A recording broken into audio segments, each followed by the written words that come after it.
Olá, boa noite. Bem-vindos. O Girassol Jornal começa hoje no Palácio Presidencial, onde decorrem até o momento momentos que marcam cumprimentos de Ano Novo. Cumprimentos apresentados ao chefe de Estado pelo corpo diplomático acreditado no nosso país. E temos detalhes, é para o Palácio Presidencial da Cidade Alta que nós vamos estender o sinal agora, o encontro do Custódio Jacinto. Custódio, boa noite. Boa noite, Quina, boa noite, Simeão, e boa noite a toda a audiência da Rede Girassol. O casal presidencial, João Manuel Gonçalves Lourenço e Ana Dias Lourenço, abriram uma vez mais as portas do Palácio Presidencial, desta vez para receber cumprimentos de Ano Novo do corpo diplomático acreditado no nosso país. Esta cerimónia foi marcada por dois importantes momentos. O primeiro foi o de cumprimentos que decorreu no Salão Nobre aqui do Palácio Presidencial. A primeira a cumprimentar o casal presidencial foi a decana dos embaixadores acreditados no nosso país, que por sinal é embaixadora do Reino dos Marrocos. O segundo momento foi este que estamos a acompanhar neste preciso momento, marcado por duas intervenções. A primeira intervenção foi da embaixadora do Marrocos, tal como já fiz referência, é a decana dos embaixadores acreditados no nosso país, e posteriormente falou o Presidente da República, João Lourenço. A decana dos embaixadores a decana dos embaixadores acreditados no nosso país falou essencialmente de várias atividades que decorreram no nosso país no plano diplomático, como foi então a reunião interparlamentar que o nosso país acolheu na Assembleia Nacional, bem como as várias cimeiras tripartidas que a capital acolheu com vista a conciliar vários estados africanos que nesta altura encontram-se em conflitos, como é o caso da República Democrática do Congo, os conflitos que colocavam em lados opostos o Uganda e o Ruanda, bem como outros eventos que marcaram a vida política e diplomática do nosso país. O segundo a intervir nesta cerimónia foi o Presidente da República, que fez um rescaldo político dos importantes eventos que o nosso país acolheu, e também de importantes programas que o Executivo angolano realizou ao longo do ano de 2023, com destaque para a inauguração do novo aeroporto internacional Dr. Antônio Agostinho Neto. No plano internacional, o Presidente da República voltou a referenciar a guerra que coloca em lados opostos a Ucrânia e a Rússia, bem como da guerra que coloca em lados opostos a faixa de Gaza e Israel. Na sua intervenção em relação a este conflito, o chefe de Estado disse que nunca é demais recordar que quando na década de 40 a existência do povo judeu estava ameaçada, compreendendo o seu grande sofrimento e o direito que tinha o território de habitar, a comunidade internacional foi solidária, criando o Estado de Israel. Para o chefe de Estado é importante que a mesma solidariedade seja agora demonstrada com o povo da Palestina. Se considerarmos normal que certos países possam ocupar e anexar territórios alheios apenas porque se sentem nesse direito e porque são uma potência militar, então estaremos a transformar o nosso planeta numa verdadeira selva sem regras e a abrir caminho para o perigo da corrida armamentista à escala global, o que levará necessariamente à redução dos investimentos em infraestruturas, educação, saúde, habitação e criação de emprego.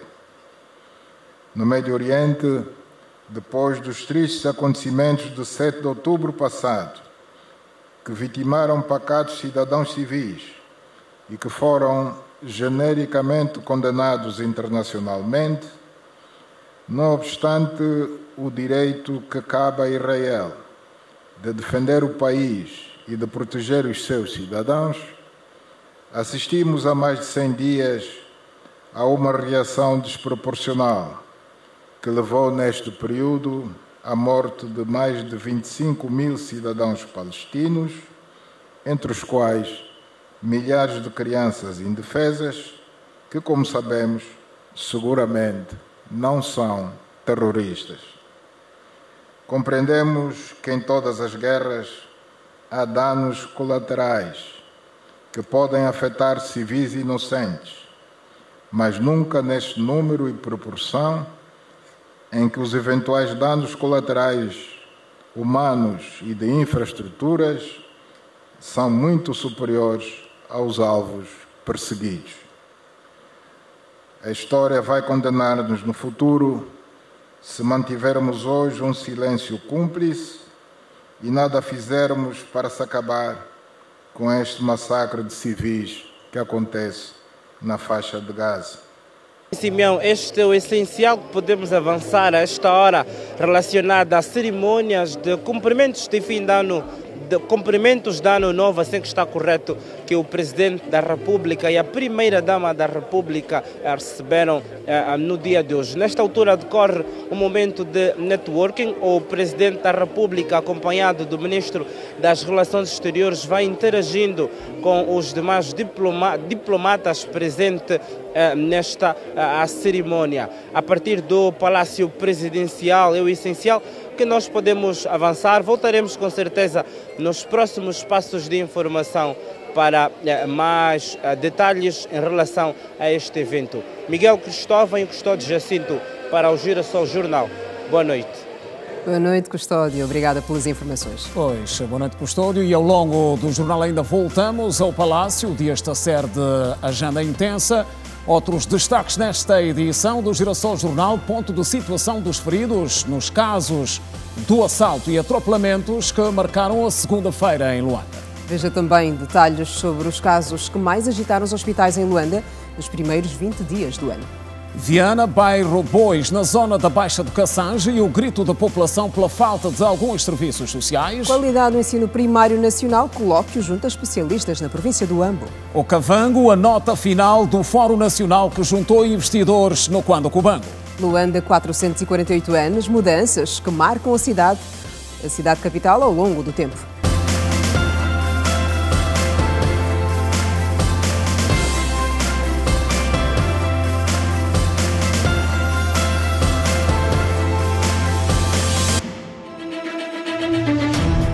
Números do futuro. Nossa ambição para os próximos 4 anos é a de descontinuar a utilização das centrais térmicas. Tome nota.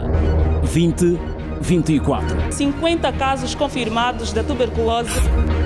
Em 2024, você é mais exigente. Seria bom que se visse os preços. Vê a situação da água, porque aqui o povo está sofrendo. Nos ajudam, por favor. Confiante e assertivo nas escolhas que faz. Esse é um dos mais variados eventos. O concurso público para o efeito. Angola pretende também explorar ao abrigo dos acordos. Em 2024, a opção da verdade não muda. Acontecia então a confusão entre as duas partes envolvidas. Esta é mais uma das casas abandonadas. Nós estamos atentos. Girassol Jornal. Único. Outra vez, boa noite. Seguimos com um alerta de prevenção contra a cólera lançado pelo Ministério da Saúde. O país está no nível 2 no conjunto das regiões mais afetadas pela doença em África. Segundo as autoridades, não há até o momento nenhum caso confirmado da doença, que ganhou espaço de forma preocupante na vizinha República Democrática do Congo. Alguns países da região da SADC e vizinhos a Angola têm estado a registrar um aumento exponencial de casos de cólera.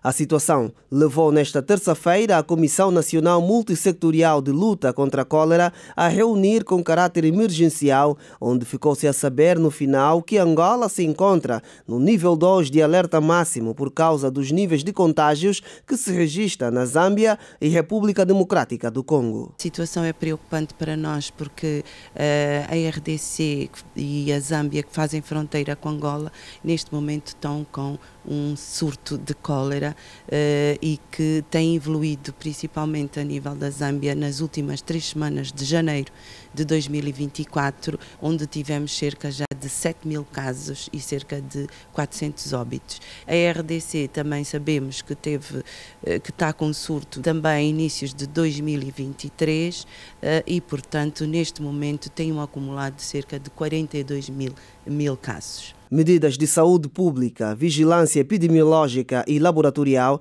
estão em curso a nível do país. Todas as províncias que fazem fronteira com a Zâmbia e com a RDC, estamos a reforçar em termos de vigilância, em termos de preparação, formação dos técnicos, também há atividades a nível dos outros setores como as águas, o Ministério do Interior, portanto, toda uma atividade e todo um trabalho de coordenação efetiva que nós precisamos a esse nível. Neste momento, a RDC está com um acumulado de 42.000 casos de cólera e a Zâmbia com 7.000. Angola, Namíbia, Lesoto, Ilhas Seychelles, Comores e Madagascar são os únicos países sem registro da doença. Acabou por falecer uma das vítimas do assalto em plena via pública que marcou esta segunda-feira o distrito da Camama. Dos feridos, 2 continuam internados no Hospital Geral de Luanda. E no caso do atropelamento na zona do São Paulo, tiveram alta 3 dos 10 pacientes internados no Hospital David Bernardino.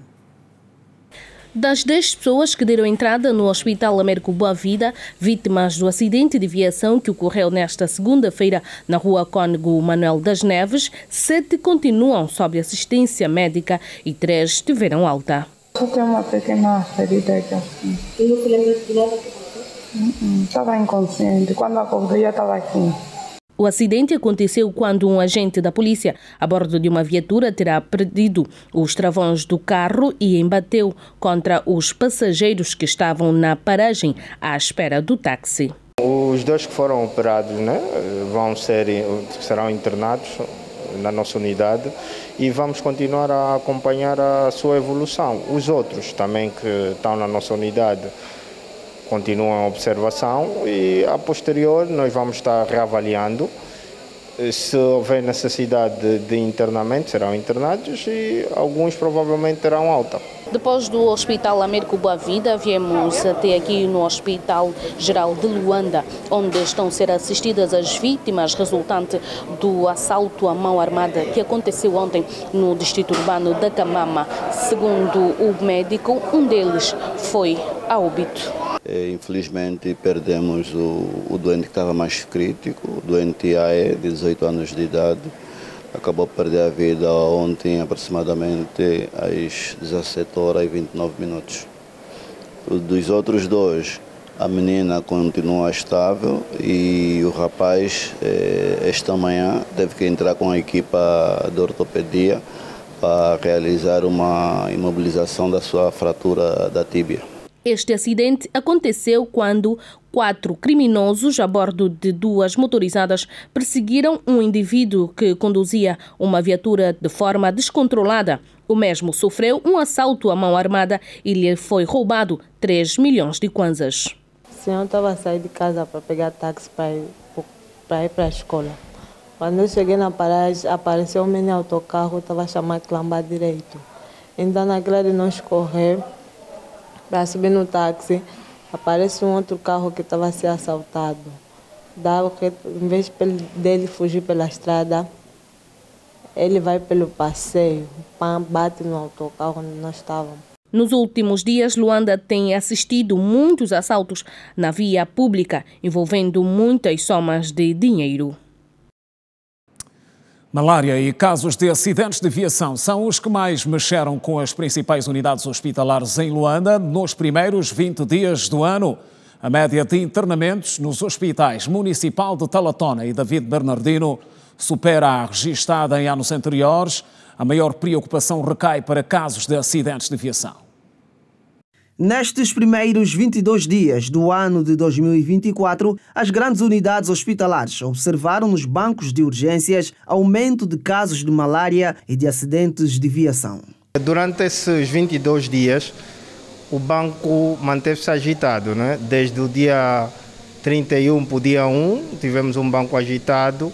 Dia 1, quando tivemos a visita da Sua Excelência Ministra da Saúde, também encontrou o banco agitado. Fraturas, traumatismos, politraumatizado, ou seja, o banco é caracterizado mais por pacientes politraumatizados. Principalmente as crianças, adultos jovens, temos vindo a assistir casos graves. Mas deixa-me dizer algumas das situações, casos graves, por quê? Porque infelizmente, os nossos pacientes, antes de acorrerem à unidade sanitária, vão aos postos do bairro. Entretanto, eles são manuseados no posto do bairro e quando nos chegam, já chegam em situações graves e complicadas. Entretanto, para fazer face aos casos de malária que são registrados diariamente, o Ministério da Saúde procedeu à entrega de vários kits de fármacos antimaláricos para um período de 3 meses, que serão distribuídos pelas administrações provinciais de saúde. Que esses medicamentos são todos gratuitos e que serão utilizados tanto estritamente para aqueles doentes que ocorrerem às nossas unidades sanitárias. Foram contempladas todas as províncias em função das necessidades locais e do quadro epidemiológico. São 7.000 kits. Com estes kits de medicamentos essenciais, quer de centros e postos de saúde, e também o reforço de antimaláricos para um período de 3 meses, vamos ficar tanto à vontade quanto ao atendimento dos pacientes nas nossas unidades sanitárias. Estiveram presentes no ato de entrega dos fármacos os secretários de Estado para a Saúde Pública e Hospitalar, bem como diretores provinciais e municipais da saúde. E passamos agora para o município de Viana, com o retrato do bairro dos Bois, localizado na zona da Baixa de Cassange. É um bairro onde a população se queixa de dificuldades, sobretudo no acesso à água potável, além de ravinas que destruíram estradas e ameaçam agora engolir as residências. Segundo os moradores do bairro Bois, na Baixa de Cassange, devido à falta de água potável da rede pública, tem sido difícil tomar banho e que às vezes são obrigados a lavar a roupa em outros bairros muito distante da zona. Eles dizem ainda que a escassez de água potável está a provocar doença da pele e que um bidão de 20 litros chega a custar 150 kwanzas e uma cisterna custa 25 mil naquela zona do distrito urbano da Estalagem, município de Viana. A questão da água aqui nesse bairro é muito dura. Nós temos que ir buscar água distante e não tem mesmo como a cisterna, às vezes, entrar no nosso bairro porque está estragado. Desse lado sai água, mas desse lado aqui não sai água. Só tem algumas casas que sai água, que foram puxadas lá. O bidão, de momento, estamos a comprar 50. Quando está mesmo difícil, é complicado. Isso depende mesmo das motas que vêm vender 2 bidões 200. O que nós gostaríamos é que nos ouviam, que nos atendiam esse pedido, vir nesse nosso bairro para olhar essa situação da água, porque estamos a passar mesmo mal através da água. A fosse está ali, já descaiu toda a fosse. Aqui há dias aqui vai cair criança, como é que fica? E depois não temos água. Água se compra a 100 kwanza o bidô. Não temos lugar onde pode ter um chafariz para nós cartarmos água. Estamos a tirar água muito distante, com a idade já não aguento. Até tenho que pedir favor nas pessoas que ajudam a cartar a água. Tomar banho é difícil, 1 jarra, 2 jarras, você tem que tomar banho. Há pessoas que já têm essa doença da pele. Os moradores daqui do bairro Bois, propriamente na Baixa de Cassange, na rua 17, estão preocupados com esta ravina que já existe há mais de 5 anos. E eles pedem a intervenção urgente das autoridades locais porque estão com dificuldades para circular nesta zona. Quando chove, nós passamos mesmo muito mal como? Que nossos filhos que não conseguem sair na escola onde estão até terminar a chuva para poder chegar em casa. E quando chove, conforme vocês estão a ver, isto enche, porque toda a água que sai da ponte de partida vem para aqui. E quando vem para aqui, nós também não conseguimos sair, porque muita água que já levou vida de pessoa anos atrás. Então, nós pedimos encarecidamente a vossa ajuda, porque não estamos a conseguir mesmo como moradores fazer alguma coisa para ver se acabamos mesmo com esta ravina. Emitimos até cartas nas administrações, fomos até Inclusive, quando houve um incidente aqui, fomos até o comando provincial, emitimos lá um pedido de ajuda e sem êxitos até aqui. Até o momento não tivemos garantia nenhuma. Inclusive aqui, entre moradores, tivemos que fazer alguns esforços, mas sem êxito por conta das chuvas. Tínhamos pagado os caminhões de entulhos, vieram aqui máquinas, fizeram serviço de terraplanagem.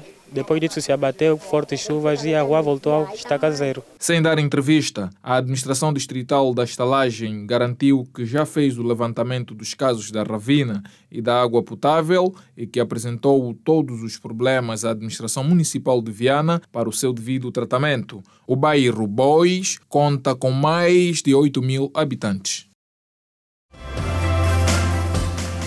Posse e recomendações. Agenda do dia no Palácio. Em destaque.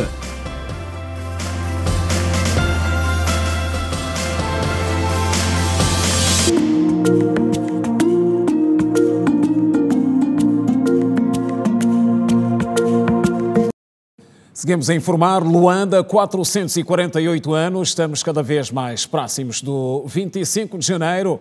E na senda do especial Luanda, a proposta hoje passa pelas transformações que a cidade capital vem sofrendo ao longo do tempo. Mudanças que estão patentes aos olhos de qualquer um. E o Simão João mostra na reportagem a seguir como tem evoluído o coração da Kianda de lá para cá. Os cidadãos em Luanda consideram que a capital do país está cada vez mais limpa e com lugares atrativos para se ter uma conversa ou leitura. Nestes 448 anos de existência, os cidadãos destacam a criação de pontos de recolha de resíduos e depósito de materiais descartáveis como papel e plástico. O governo tem feito um grande esforço na recolha de resíduos e na criação de ecopontos, como vemos aqui também. Tem feito um grande esforço, mas precisa se fazer ainda mais para que tenhamos uma cidade limpa e saudável, né? E também a segurança pública em si deve ser verificada. A limpeza da cidade é algo que me deixa muito satisfeita, principalmente aqui na zona da Baixa. As ruas estão mais limpas, temos mais baldes de lixo e a recolha de resíduos tem sido de forma assídua e isso me deixa mais contente. São 448 anos de história e desenvolvimento que Luanda hoje atingiu. Apesar disso, alguns cidadãos defendem a necessidade do governo da província de Luanda apostar seriamente na resolução do problema do saneamento básico. Vimos também algumas obras que foram feitas aqui na nossa província de Luanda, apesar que muitas não terminaram, mas já deu um bom princípio. Por exemplo, a organização da vala do Benfica, uma vala que trouxe muito prejuízo às pessoas, destruiu muitas casas mesmo, por causa das inundações, que deviam muito bem limpar e desentupir as valas de drenagem. Vemos novas infraestruturas, vemos também os largos a serem reabilitados, como esse largo Irene Cohen, também foi reabilitado em 2022, como vemos. A Baía de Luanda, a Nova Marginal também, que são cartões postais que o governo de Luanda se empenhou em reabilitar e em construir, que tem dado uma outra visibilidade à cidade capital de Angola. As infraestruturas hospitalares com realce para a pediatria também mereceu a atenção da população. Há poucos hospitais, especialmente as pediatrias, são poucos. Fica muito cheio nos hospitais e tinha que melhorar mais a escola também. Entretanto, Dona Marta Lino apela à juventude a denunciar os atos de vandalização dos bens públicos, tendo em conta os esforços do governo voltados à melhoria da qualidade de vida dos cidadãos. Que a vida não se faz num dia, Deus fez cada coisa no seu tempo. Então nós temos que orar e aprender a ser educado, não destruir o que os outros estão a construir, arrebentarem fios de luz, roubarem não sei o quê, isso não vai à frente. Nós já passamos em momentos críticos, estamos aqui. As pessoas esquecem-se que na capital a vida é difícil, as coisas têm que ser feitas mesmo paulatinamente, nós não podemos fazer tudo de uma só vez. Temos que ter mais calma mesmo, porque nós não temos calma, porque Só sabemos destruir, e destruição não nos leva a parte nenhuma. Com uma extensão de 18.826 km², Luanda é o principal centro financeiro, comercial e econômico de Angola, onde estão sediadas as principais empresas do país, como a Indiama, Sonangol e o Banco Nacional de Angola.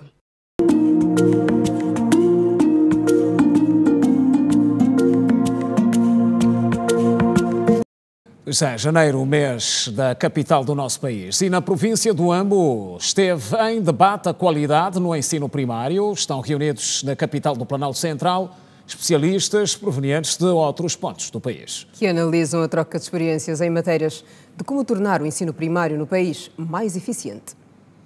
O futuro da educação em Angola, a prioridade para o desenvolvimento humano, está a ser abordado num colóquio que une o Ministério da Educação e parceiros sociais. No encontro, mais de 140 professores serão capacitados, atentos às reformas que devem ser implementadas no ensino primário. Até o momento, nós capacitamos mais de 700 em 2 anos, 700 professores primários e gestores escolares nas províncias de Malães, Kwanza Norte, Lunda Norte e Lunda Sul.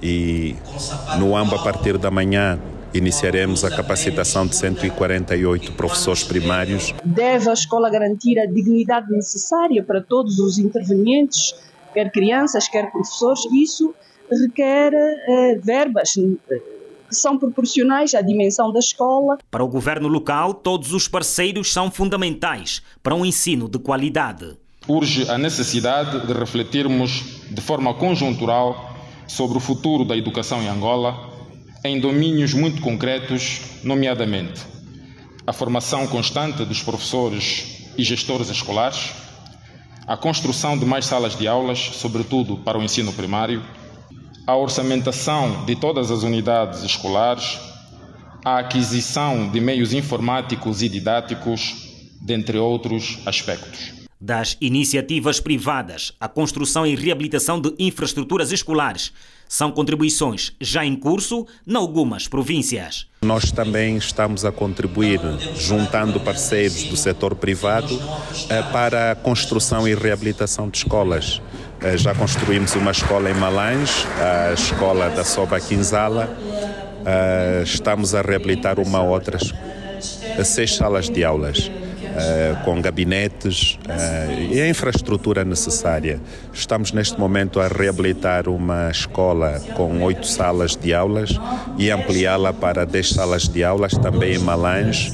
O colóquio sobre a educação em Angola junta diferentes agentes do setor da província do Bié e o Ambo, em busca de conhecimentos que coloquem o aluno no centro das abordagens pedagógicas. Nós ouvimos muito bem, a primeira preleitora apresentou essa questão da experiência pedagógica.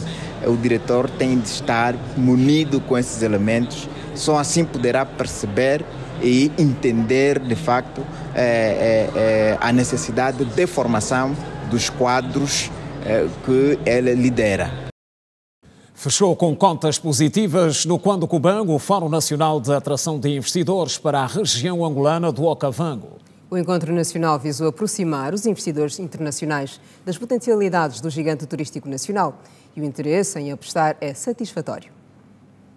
Durante 7 dias, investigadores, ambientalistas e potenciais investidores nacionais e estrangeiros tiveram contacto direto com as potencialidades da região angolana do Okavango. Angola detém uma área rica em recursos hídricos e que deve merecer atenção para a proteção da biodiversidade. A visão é do ambientalista e representante do projeto Vida Selvagem do National Geographic, Vladimir Russo.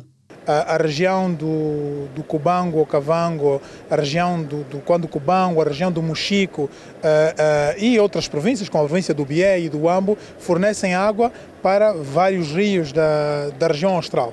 Portanto, essa penso que é a maior riqueza que nós temos. É com base nessas nascentes que é possível então proteger a vida selvagem, proteger a biodiversidade, tanto do ponto de vista das plantas como do ponto de vista dos animais. E com essa proteção das nascentes e o fornecimento de água, vamos então poder preservar a flora e a fauna. O ministro da Cultura e Turismo, Filipe Zau, mostrou-se satisfeito com o evento, tendo afirmado que o investimento na região angolana do Okavango vai trazer maior valor à cadeia do turismo, fomentar outros setores e o desenvolvimento da localidade. Penso que não podemos pensar só nas lógicas de empregabilidade em Luanda, Benguela e ficarmos agarrados à costa. Penso que aqui o Conde Cubango começa a abrir espaços de empregabilidade jovem também e, nesse sentido, não é verdade, o interior do nosso país, a parte que estava menos desenvolvida, portanto, as questões ligadas às grandes assimetrias começam-se a esbater. Num pré-balanço, o PCA da Agência Gestora do Okavango, Rui Lisboa, fala em um evento que correspondeu às expectativas, face ao interesse dos investidores em empreender em Angola. Todos entenderam que o futuro do turismo em Angola e na região do projeto Okavango-Zambeze passa por Angola, porque oferecemos atualmente as melhores áreas naturais e também com um grande potencial faunístico. Bem, o maior interesse está na construção de lodges e assim proceder-se o aproveitamento ecoturístico das principais regiões de interesse turístico, mas esta região é vasta, também tem vastos recursos hídricos e com terras abundantes que podemos de facto também projetar alguns projetos no domínio da agricultura, criação de gado e exploração de recursos florestais. O primeiro Fórum de Investidores na região angolana do Okavango teve como palco a província do Conde Cubango. Regresso da informação outra vez. Boa noite. O Presidente da República conferiu hoje posse aos responsáveis recentemente nomeados por decreto em cerimónia específica no Palácio da Cidade Alta. Aos empossados, o chefe de Estado deixou recomendações claras de rigor no cumprimento das respectivas funções e também competências. O Presidente da República empossou vários auxiliares do titular do Poder Executivo, depois de assinar na segunda-feira decretos referentes a nomeações e exonerações na estrutura central do Estado, na sequência da reconfiguração feita em decreto legislativo presidencial na passada sexta-feira. Para os empossados, a palavra de ordem foi comprometimento com as causas do Estado. A entidade que, a partir de hoje, passa a desempenhar as funções de Inspetor-Geral da Administração do Estado, a quem eu gostaria de tecer algumas considerações em particular. Conhecemos a sua experiência enquanto deputado, enquanto parlamentar, a sua formação académica e, por esta razão, acreditamos que se vai adaptar bem às novas funções, que são novas, portanto, mas auguramos para si e para todos os demais votos de muito sucesso. O novo inspetor-geral da IGAI exerceu 4 mandatos seguidos e foi vice-presidente da bancada parlamentar do MPLA na Assembleia Nacional. Agora, João Pinto tem a missão de efetivar o controle interno da administração pública por via da inspeção e fiscalização. Naqueles casos que haver a necessidade da intervenção de outros órgãos, nomeadamente dos serviços de investigação criminal, do Ministério Público, portanto da Procuradoria-Geral da República,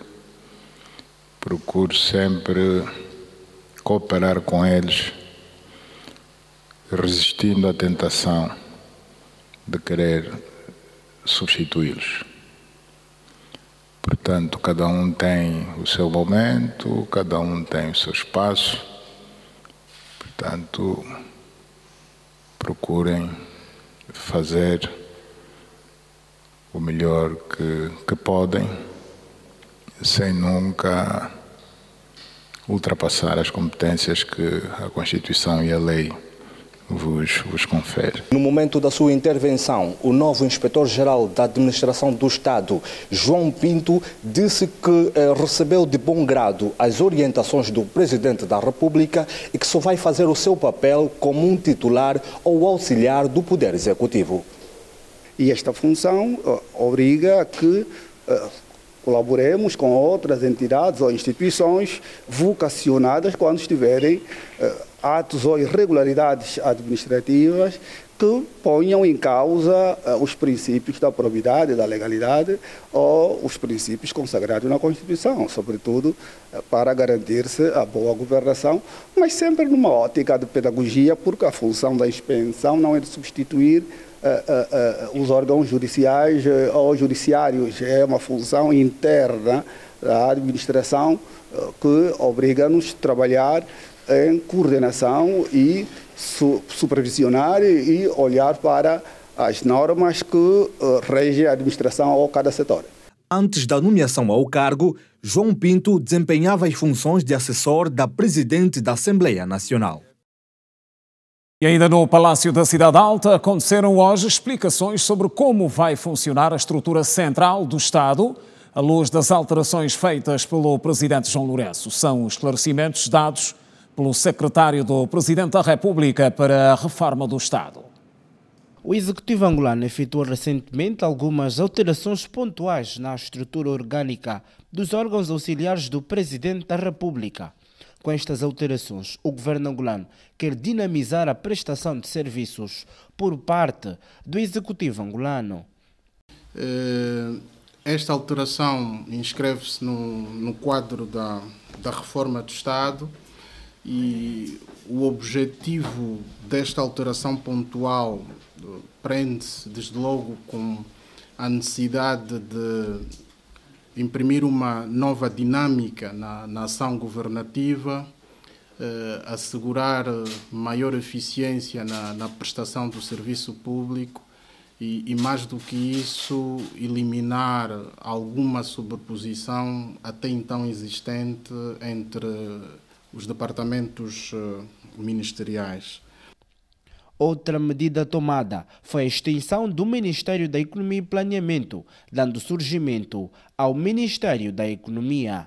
O novo Ministério da Economia e Planeamento, que surge em substituição, o novo Ministério do Planeamento, que surge em substituição do Ministério da Economia e Planeamento, passa a assumir e a dar maior enfoque às questões relativas com a definição de políticas no domínio do desenvolvimento nacional, questões macro mais ligadas ao desenvolvimento territorial, às grandes opções do ordenamento do território, entre outras funções macro, funções estas que no quadro anterior eram de algum modo, entre aspas, prejudicadas em função de uma maior dinâmica que se prestava à dimensão econômica. Mais do que isso, o Ministério do Planeamento passa a assumir a gestão ou o tema, o domínio relativo ao investimento público, procurando deste modo assegurar uma maior dinâmica na gestão da carteira do investimento público, considerando que o objetivo aqui também é procurar um maior alinhamento que deve existir com as grandes opções definidas pelo Plano de Desenvolvimento Nacional. O Ministério da Indústria e Comércio passa a assumir funções econômicas, bem como as iniciativas de apoio ao empresariado local. No que respeita ao Ministério da Indústria e Comércio, é sabido que assume desde logo a função econômica, eliminando-se assim alguma sobreposição que até então existia entre algumas iniciativas que no quadro anterior eram igualmente levadas a cabo pelo extinto Ministério da Economia e Planeamento. E neste domínio, o Ministério da Indústria e Comércio passa a assumir as ações relativas ao apoio ao empresariado nacional, o PRODESE, entre outros temas e questões que eram levadas a cabo pelo Ministério da Economia. Depois temos então Uma alteração pontual que também é feita em relação ao Ministério das Finanças, em que deixa de exercer a gestão da carteira do investimento público, um tema que era muito olhado na perspectiva mais financeira, muitas vezes sem o necessário alinhamento com as grandes opções definidas no plano de desenvolvimento nacional. Mais do que isso, a representação nos organismos bilaterais e multilaterais voltados para o desenvolvimento passa a ser uma função também do Ministério da Economia e Planeamento. A gestão do património público poderá ser da responsabilidade de um Instituto Nacional. Nesta altura, a gestão é feita pela Direção Nacional do Património, afeta ao Ministério das Finanças. Agora, foco na principal matéria-prima do país. Depois de algumas semanas de baixa, o Brent, que serve de referência às exportações angolanas, voltou à casa dos $80 o barril, numa altura em que, por outro lado, já são conhecidas as empresas e consórcios apurados para operar nas bacias petrolíferas do Baixo Congo e também do Kwanza. A Agência Nacional de Petróleo, Gás e Biocombustíveis, ANPG, anunciou esta segunda-feira o resultado do concurso público internacional para a exploração das bacias terrestres do Baixo Congo e do Kwanza, com 9 empresas qualificadas como operadoras e 5 como não operadoras, a partir das quais já foram constituídos 4 grupos empreiteiros. No documento, a ANPG esclarece que, relativamente aos blocos com ausência de operador, a empresa em Angola qualificou-se na qualidade de não operador com um interesse participativo de 10% nos 2 blocos número 7, ficando disponíveis para as empresas interessadas 90% de interesse participativo. Para o bloco 15 da bacia do Kwanza, com as propostas insatisfatórias, qualificou-se a empresa Sonangol na qualidade de operador com um interesse participativo de 40% e a empresa Afetran como não operador com 45%. A Agência Nacional de Petróleo, Gás e Biocombustíveis esclarece ainda que se encontra disponível para as empresas interessadas e que tenham sido qualificadas como associadas da concessionária nacional neste concurso 15% de interesse participativo no bloco. De acordo com o documento, nos próximos dias, a ANPG notificará as empresas vencedoras quanto à data e local de início do processo de negociação dos contratos partilha de produção, etapa que deverá efetivar a adjudicação. E ainda fora de portas, agora uma breve passagem pelo Canadá, que decidiu limitar a entrada de estudantes que buscam formação no país. A iniciativa tem por objetivo baixar a pressão de preços das residências, que disparou, e também os serviços a nível da saúde.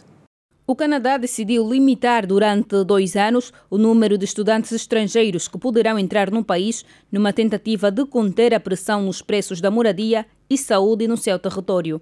O ministro da Imigração, Mark Miller, anunciou na segunda-feira que o Canadá pretende reduzir em 35% o número de permissões para o estudo, o que significa que serão aprovados para este ano cerca de 360 mil permissões para estrangeiros na graduação. O Canadá abrigava mais de 800 mil estudantes estrangeiros em 2022, enquanto uma década antes esse número era de 214 mil. O limite se aplicará a estudantes de programas de bacharelato internacional e de graduação, mas não afetará estudantes que solicitarem a renovação de permissões já concedidas. No novo modelo, cada província e território receberá uma parcela determinada de permissões que poderão ser concedidas. A distribuição regional foi definida a partir do tamanho da população local e do volume atual de matrículas. O ministro defendeu que as novas medidas não são contra estudantes estrangeiros individualmente, mas destinam-se a garantir que os futuros estudantes recebam a educação de qualidade para a qual se matricularam. O anúncio ocorre no momento em que o governo do primeiro-ministro Justin Trudeau enfrenta pressão crescente para conter o mercado imobiliário cada vez mais inacessível. De volta ao país, esteve hoje reunida aqui em Luanda a Comissão de Proteção Civil que analisou ao detalhe o plano de apoio às vítimas de catástrofes naturais. A nível de Angola, o período chuvoso normalmente é verificado entre 15 de agosto e 15 de maio. Quanto à época chuvosa, em todo o território nacional, mais de 200 pessoas perderam a vida desde o início da época chuvosa 2023-2024. Desde que começou a época chuvosa até agora, lamenta-se mais de 200 mortes. E estas mortes não são apenas por inundações, mas por fenómenos que estão ligados à época chuvosa. Portanto, desde desabamento de residências, inundação, desde eletrocução, descargas atmosféricas. Portanto, é uma série de fenómenos que nos dá um número bastante preocupante, tal como avancei.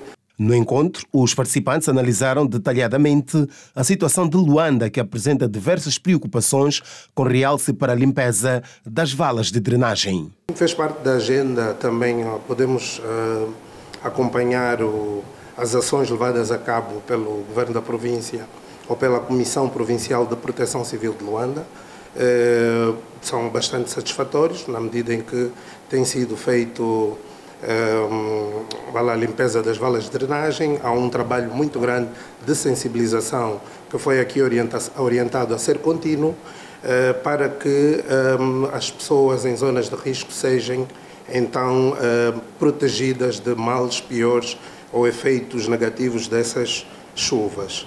Portanto, nós estamos a falar de um plano de contingência nacional que prevê acudir mais de 31 mil famílias em zonas de risco, mais de 150 mil pessoas. Portanto, é um trabalho que precisa de algum cuidado, é um trabalho que precisa de alguma perícia em termos das ações e atividades a serem desenvolvidas pelos setores. Orientada pelo Ministro de Estado e chefe da Casa Militar do Presidente da República, Francisco Pereira Furtado, que é igualmente o coordenador da Comissão, a reunião desta terça-feira concluiu ser urgente que as Comissões Provinciais de Proteção Civil apresentem contribuições, tendo em vista a elaboração do orçamento do Plano Nacional de Contingência para o período chuvoso. Ainda é necessário que se faça mais algum trabalho, especificamente sobre algumas ações e custos orçamentais setoriais. Se nós olharmos para o facto de que o orçamento deste plano é um conjunto de orçamento dos setores ministeriais que o integram, assim como das comissões provinciais de proteção civil. Portanto, tudo está-se a fazer no sentido de escolherem todas as ações previstas pelos setores, bem como os seus indicadores orçamentais. Criada ao abrigo da Lei nº 28/3, de 7 de novembro, Lei de Bases da Proteção Civil, a Comissão define a proteção civil como uma atividade desenvolvida pelo Estado e pelos cidadãos com a finalidade de prevenir riscos coletivos inerentes à situação de acidentes graves, catástrofes ou calamidades de origem natural ou tecnológica e de atenuar ou eliminar os seus efeitos, bem como socorrer as pessoas e seus bens em perigo. E fechamos o jornal hoje com momentos que marcaram o regresso do Carnaval nas ruas de La Paz, na Bolívia. Momentos marcantes com fogo e banho de espuma, típica festa popular de sempre. Com dança, banho de espuma e fogo, as atividades do Carnaval da cidade de La Paz, na Bolívia, começaram na passada sexta-feira e estendem-se até o próximo mês de fevereiro. O desenterro do Pepino, considerado como um dos primeiros eventos do Carnaval boliviano, contou com a participação dos principais personagens do entrudo que, com a combinação de músicas que identificam aquele país, concentraram inúmeras pessoas. E de 10 a 12 do próximo mês são considerados como os dias de destaque do Carnaval na Bolívia, onde irão decorrer desfiles infantis, danças, uma oração e um ato de agradecimento à Pachamama, a Mãe Terra, e terminará com o famoso enterro do Pepino. Estas festividades valorizam os costumes daquele país localizado na América do Sul. Pois, e entre nós também já se vive a festa do Carnaval. Já sim, o Carnaval já tem as portas, os grupos carnavalescos já se preparam e o desfile é já daqui a pouco. E termina assim a edição de terça-feira. É sempre um prazer contar consigo. Amanhã voltaremos à mesma hora. A todos, continuação de boa noite. Boa noite, estamos juntos. Até amanhã.